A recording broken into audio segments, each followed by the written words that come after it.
Inuman at Christmas party sa loob ng presinto ang naging mitsa para matanggal ang ilang pulis sa Eastern Samar. Nirelieve din sa pwesto ang isang opisyal ng Highway Patrol Group dahil sa pananakit ng isang patrolman matapos ang Christmas party. May report si Ian Cruz.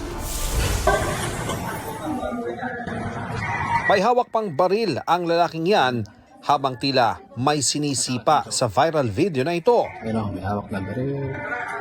Nangyari yan sa loob ng National Headquarters ng PNP sa Camp Crame pagkatapos ng Christmas party noong December 16. Ang lalaki sa video, isa pala sa matataas na opisyal ng HPG na si Police Colonel Helson Walin. Ang tila sinisipa niya, HPG patrolman na nagtamo ng mga sugat sa labi at muka. Nakasalubong niya lang daw noon si Walin sa parking area. Bigla na lang po bumaba, tapos nag-load ng baril, tapos tinutok po sa akin, tinadyakan po ako. Nang walang dahilan? Nang walang dahilan po? Hindi ko na po masagot, sir. Tumagal daw ng 30 minuto ang pananakit. Pinagbantaan din daw siya ni Walin sa di malamang dahilan. Hindi ko rin masabi na talagang nakainom siya. Pero para po sa akin, ma'am, yung amoy po nung alak, then the way he act po, under the influence din po ng alcohol. Ongoing na ang internal investigation ng HPG.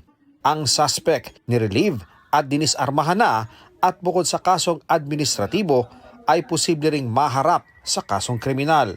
Sabi niya, palagi akong inarangan ng mga yan, walang respeto sa akin. Kaya nga nagalit ako kasi kahit assuming na naharang ka, that's not enough na magalit na you do those grave threats and all that.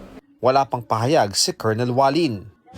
Halos kalahati naman ang bilang ng mga tauhan ng isang police station sa Dolores, Eastern Samar ang inalis sa pwesto.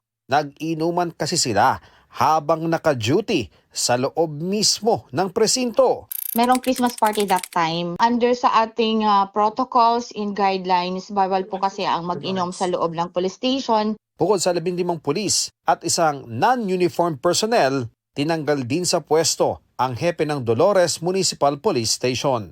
Sinusubukan pa namin silang makuhanan ng pahayag.